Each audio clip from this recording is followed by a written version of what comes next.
तो कौन सी ऐसी मजबूरी थी कि आपने उसको गिरफ्तार कर लिया? आप जब हाई कोर्ट में मैटर पेंडिंग था एंटीसिपेटरी बेल का, डायरी मांगवा, एक सुनवाई हो गई थी, डायरी का इंतजार था, डायरी के बाद यही दिखाना था बेल होता, तो आखिर कौन सी ऐसी परिस्थिति थी कि जिस परिस्थिति में आपने उनको सुपरविजन के दौरान निर्देश दे दिया गिरफ्तारी का?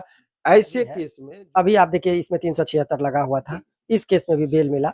बहुत सारे लोग देखना चाहेंगे तो आप जानकारी के लिए देखिए। इसमें जो है इसमें जो है केस में भी वही हुआ, डॉक्टर ने कहा कि कोई हमने इनके ऊपर जो है किसी भी तरीके का मार्क्स या कोई भी स्पर्म कुछ नहीं पाया गया, यानी कि मेडिकली भी वो साबित नहीं हो पाया, स्पर्म भी नहीं पाया, कुछ नहीं, इस तरह का कोई दाग धब्बा उनके शरीर पर नहीं। एक तो 19-20 साल का है, तो वो उस टाइम में बोलती है कि हम 17 साल के हैं, तो डॉक्टर का एज निर्धारण जो किया वो बोल रहा है कि आप 20 साल के हैं, पहली बात।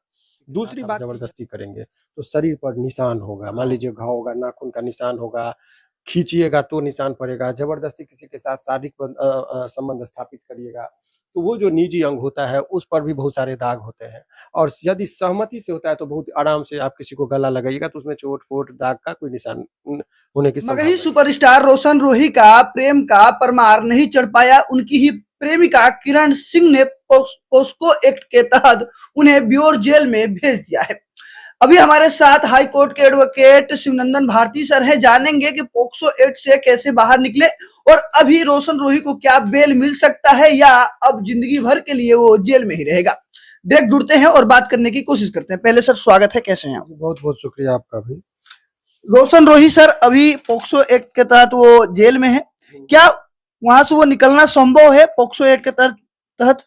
देखिए, ये जो पूरा प्रकरण है, सभी लोग जानते हैं कि शुरुआती दौर में ये लोगों का आपसी सहमति से रहने की बातें हुई थी, तो उस पर नहीं जाना है। अभी जो एक जो बहुत सारे लोगों का जो ये एक बातें चल रही है कि जो पॉक्सो एक्ट लग गया तो वो व्यक्ति कभी जेल से नहीं निकलेगा, ये जो अनेकों केस में हम लोगों ने बेल कराया है, और वो एक लाइन में आप समझिए कि ये जो बातें चली जा रही है कि वो रोशन नहीं निकलेगा, ऐसी बात नहीं, बहुत जल्दी वो सलाखों के बाहर होगा। क्यों होगा, क्या है सच्चाई, वो जनता के सामने दीजिए, वो जजमेंट वो खुद लेंगे। तो जिस तरीके से कोर्ट में हम लोग बात को रखते हैं, सवाल ये है पॉक्सो लगने का जो बेसिक चीज है वो क्या है, वो समझिए कि वो प्रोटेक्शन ऑफ चाइल्ड जो होता है फ्रॉम द सेक्सुअल ऑफेंस, एक टर्म है कि यौन तरीके से किसी का उसको बच्चे को शोषण ना हो, उत्पीड़न ना हो, इसी से बचने के लिए बच्चों के लिए ये एक्ट आया, अधिनियम आया।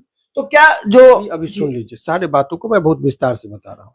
तो अब सवाल ये है कि ये जो है सो बच्चों के साथ बच्चों का मतलब नाबालिग 18 वर्ष से नीचे की लड़की यदि है, उसको यदि आप दुष्कर्म किए तो ये एक्ट आपको छोड़ेगा नहीं, बहुत जघन्य अपराध की श्रेणी में रखा गया, मुश्किल होता है बचना। परंतु पहला जो डिफेंस इसमें ये होता है कि जब कोई व्यक्ति किसी पर कोई अपराध का, खास करके ये पॉक्सो के अंतर्गत लगाएगा, तो पहला इंग्रेडिएंट ये होता है कि जो पीड़िता है उसको ये दिखाना होता है कि आप ये दिखाइए कि आप 18 वर्ष से नीचे का है।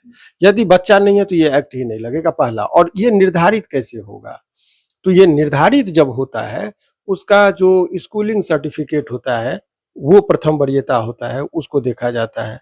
वो नहीं है तो फिर मेडिकल जो डॉक्टर करते हैं उनके मुताबिक, चूंकि अब इतना साइंस डेवलप कर गया है कि किसी का एज का निर्धारण बहुत आसानी से हो जाता है, तो उस तरीके से किया जाता है। बहुत लोग आधार कार्ड वगैरह का, तो आधार कार्ड का एज से यदि कुछ दिए हैं तो उसका कोई महत्व नहीं है। उस पर जो एज का निर्धारण में स्कूल का जो प्रमाण पत्र होता है वो प्रथम उसका महत्व दिया जाता है। वो ये है नहीं है तब डॉक्टर का क्या ओपिनियन, वो आधार कार्ड सबका कोई खास महत्व नहीं है। अब तो इस केस में पॉक्सो, इसमें जो पॉक्सो लगाया गया, इसके ऊपर इल्जाम लगाया गया, उसमें ये देखिए कि आप सबसे पहले कि डॉक्टर ने वो बच्ची का जो एज का जो निर्धारण किया गया, वो जरा आप अपने ही कैमरा से वो डॉक्टर के द्वारा वो सीधा करके हम ही आपको दिखा रहे हैं। ये देखिए, बस ज्यादा नाम नहीं बोलना है, नाम पीड़िता का नहीं लेना है इसमें, 19 से 20 साल। ये देखिए, ये जज वो जो है उसको डॉक्टर का कहना है। तो ऐसे परिस्थिति में पहला ही जब नहीं कहता कि पहले ही बॉल पे क्लीन बोल्ड होने वाली बात, ये जो केस किया गया है वो अब एक तो 19-20 साल का है, तो वो उस टाइम में बोलती है कि हम 17 साल के हैं, तो डॉक्टर का एज निर्धारण जो किया वो बोल रहा है कि आप 20 साल के हैं, पहली बात। दूसरी बात कि यदि इसमें जो जब किसी व्यक्ति का जबरदस्ती रेप होता है तो इसका देखिए क्या क्या चीज देख रहा है। डॉक्टर के पास गया, डॉक्टर देखता है कि उसके शरीर पर जब कभी किसी के साथ आप जबरदस्ती करेंगे तो शरीर पर निशान होगा, मान लीजिए घाव होगा, नाखून का निशान होगा, खींचिएगा तो निशान पड़ेगा, जबरदस्ती किसी के साथ शारीरिक संबंध स्थापित करिएगा तो वो जो निजी अंग होता है उस पर भी बहुत सारे दाग होते हैं। और यदि सहमति से होता है तो बहुत आराम से आप किसी को गला लगाइएगा तो उसमें चोट फोट दाग का कोई निशान होने की संभावना नहीं है। इस केस में भी वही हुआ, डॉक्टर ने कहा कि कोई हमने इनके ऊपर जो है किसी भी तरीके का मार्क्स या कोई भी स्पर्म कुछ नहीं पाया गया, यानी कि मेडिकली भी वो साबित नहीं हो पाया, स्पर्म भी नहीं पाया, कुछ नहीं इस तरह का कोई दाग धब्बा उनके शरीर पर नहीं था जो ये साबित करे कि ये रेप है, पहली बात। अब आपसी सहमति से यदि कोई व्यक्ति किसी के साथ, मैं इसलिए बातें कर रहा हूं कि इस माध्यम से उन लोगों के दर्द को समझिए कि आज के डेट में बहुत सारे ऐसे लड़के हैं जो, बहुत सारे लोग क्या करते हैं कि जिस तरीके से बंदूक दिखाकर पहले ब्लैकमेल किया जाता था, उसी तरीके से केस का भय दिखाकर लोगों को ब्लैकमेल करने की कहानी। लड़की है तो गलत इस्तेमाल ना हो। देखिए पहला उद्देश्य ये होना चाहिए कि निर्दोष फंसे ना और दोषी बचे ना। तो अगर आप कोई भी व्यक्ति यदि झूठा मुकदमा करके किसी व्यक्ति को जेल के अंदर डाल देगा तो ये जघन्य अपराध है। और ऐसे परिस्थिति में सेक्शन 211 सीआरपीसी वो कहता है कि यदि झूठा मुकदमा में किसी को, अनेकों सिनेमा में आपने देखा होगा कि एक हीरो बैठा रहता है, हीरोइन आती कहती अपना वस्त्र फाड़ लेती, बोलती तुमको रेप केस में फंसा देंगे, और बाद में क्या होता है आप देखते हैं। तो ऐसे ही वास्तविक जीवन में भी इस तरह की यदि घटना किसी के साथ होती है तो घबराने की जरूरत नहीं है। आप यदि निर्दोष हैं, आपने कुछ नहीं किया तो आपका कुछ नहीं होगा। हाँ, अगर आप दोषी हैं तब तो फिर कोई बचा नहीं सकता। जैसे तो इसमें मैंने कहा कि देखिए 2-3 चीजें पॉस्को में देखी जाती है, खास करके एज निर्धारण मैंने दिखा दिया, वयस्क है तो ये एक्ट नहीं लगेगा। दूसरी और अहम बात की मेडिकल जो रिपोर्ट आया, जब किसी के साथ दुष्कर्म होगा, जबरदस्ती होगा, तो मेडिकल में इंजुरी रिपोर्ट सब क्या है, क्या पाया गया, तो उसमें भी कोई चिन्ह निशान नहीं पाया गया, वो भी चीजें हैं। दूसरी बात, वो और भी बहुत सारे ऐसे फैक्टर हैं जिससे ये प्रतीत होता है कि इस तरह की कोई वारदात नहीं हुई, क्योंकि दिन दहाड़े आप कहिएगा कि पटना के बस स्टैंड में किसी के साथ दुष्कर्म हुआ तो वो भी अविश्वसनीय लगता है। कौन आदमी देखा किसको आपने तुरंत में शिकायत किया, वो गवाही में आता है कि ना, बहुत सारे बयान का ये जिक्र होता है। तो ओवरऑल ये जो बेल का जो मैंने बताया कि केस है, वो इस तरीके से ये केस में निश्चित तौर पर बहुत जल्दी ही बेल मिलेगा, क्योंकि जो बेसिक चीज है वही, जैसे दूध में बहुत गुण है, थोड़ा अचार डाल दीजिए फट जाएगा, कोई काम का नहीं। तो पॉस्को में जैसे ही लड़की वयस्क का प्रमाण पत्र हम लोग दिखा देते हैं तो उस केस में बहुत आसानी से बेल मिलता है। अनेकों केस में हमने बेल लिया भी है, इस तरह का बहुत सारे जजमेंट देखिए आपको दिखा रहे हैं। देखिए इससे पहले भी मेरा ही है, अभी आप देखिए इसमें 376 लगा हुआ था, इस केस में भी बेल मिला। बहुत सारे लोग देखना चाहेंगे तो आप जानकारी के लिए देखिए, इसमें जो है सो बेल मिला, ठीक है। ये एक केस है। दूसरा केस देखिए 376 लगा हुआ था, प्रीटेक्स ऑफ सोलेमनाइजेशन, हमारे शादी का झांसा देने का आरोप था, इसमें भी कोई प्रमाण पत्र नहीं मिला, तो 2 लोगों का एक साथ एंटीसिपेटरी बाहर से बाहर बेल की बात है। एक केस है जिसमें आप इसमें भी देखिए हम दिखाना 376 जो सबसे बड़ा धारा है, 376 है, और इसमें तो डीएनए टेस्ट भी हुआ था, यानी कि ये स्थापित हो गया था कि शारीरिक संबंध बना था, उसमें भी बेल मिला था। तो बहुत सारे ऐसे चीजें, क्योंकि वो देखिए जब कभी भी केस होता है तो ऐसे में आपको, हम लोगों को फैक्ट से मतलब नहीं होता है, ऑन रिकॉर्ड क्या डॉक्यूमेंट्स में आया उस बात पर जिक्र ज्यादा होता है। तो इस तरह का कोई भी चीज नहीं आया था, इसीलिए मुझे लगता है कि इसमें बेल में कहीं कोई संदेह नहीं है।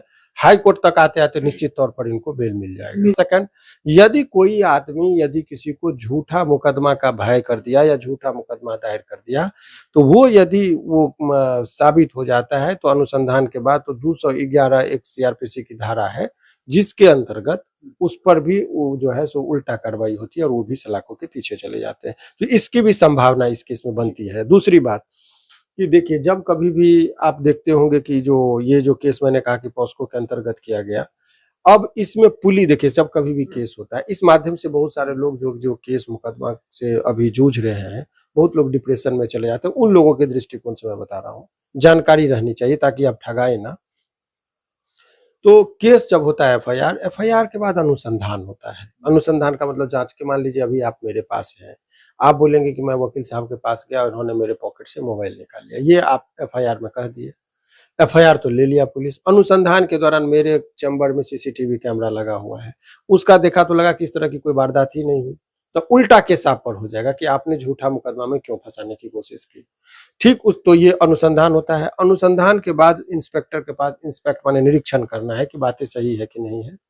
उसके बाद वो भेज देते हैं सुपरविजन के लिए डीएसपी के पास, डीएसपी साहब निर्देश देते हैं और उसके बाद डीएसपी साहब के बाद ये एसपी साहब उसी के बात को फिर अपने स्तर से देखते हैं और तब निर्देश देते हैं कि गिरफ्तार होना चाहिए कि नहीं। मैंने इतने स्तर पर कि किसी व्यक्ति को आनन फानन में गिरफ्तारी नहीं होनी चाहिए।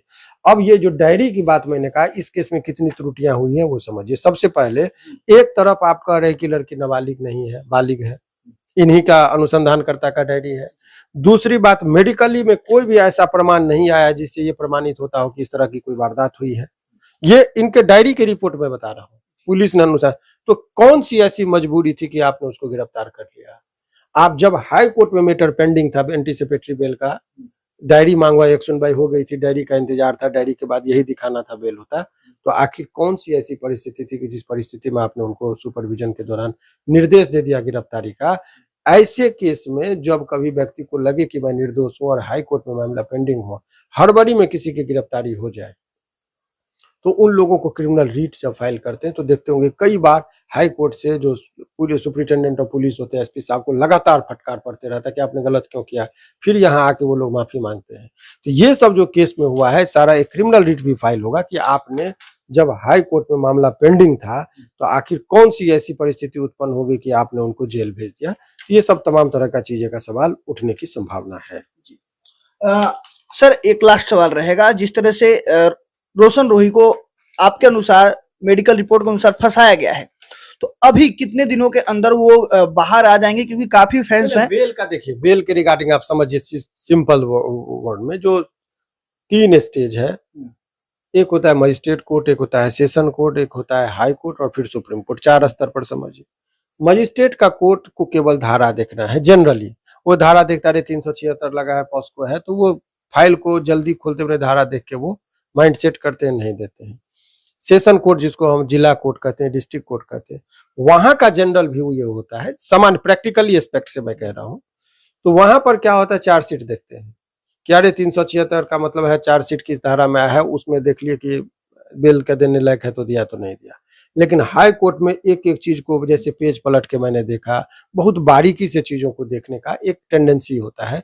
इसीलिए देखते होंगे कि अधिकतर लोगों को हाई कोर्ट आते आते बेल मिल जाता है। तो ये जो सारे संदर्भ मैंने बताया, अनेकों जजमेंट मैंने बताया, दिखाया कि लिया है, तो इसी तरीके से बारीकी से चीजों को हम लोग देखते हैं और कहाँ पर क्या त्रुटि है, कैसे उस व्यक्ति का जो आरोप लगा रहा है वो, जो कोई व्यक्ति 5 साल तक या किसी व्यक्ति के साथ 7 साल तक रेप हो सकता है, कोई ऐसी परिस्थिति उत्पन्न नहीं होगी, कहीं पर वो बताएगा।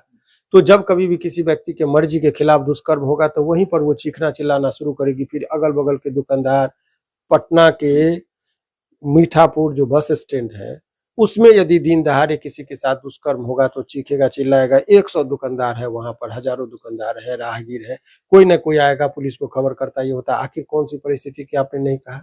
तब तो ये गलत सेक्शन और गलत धाराओं का इस्तेमाल करके किसी व्यक्ति को बदनाम करने की कोशिश की गई है। तो ये जब न्यायालय में आएगा तो इस बात को उठाया जा सकता है। जी देखिए, अभी मेरे साथ शिवनंदन भारती सर है, जिनका साफ तौर पे कहना है कि बहुत जल्द रोशन रोही को अब वो जेल से बाहर आ जाएगा और उसको बेल भी मिल जाएगी।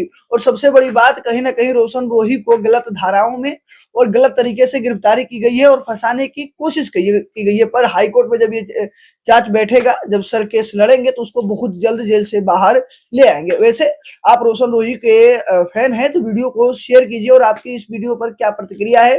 क्या सच में रोशन रोही ने गलत किया है या उसको सच में फंसाने की लगातार कोशिश की जा रही है, कुछ बहकावे या सिखावे के द्वारा? तो लगातार मेरे साथ बने रहिए। मैं हूं आप सभी का भाई तेज और आप सभी देख रहे थे हेडलाइन भारत।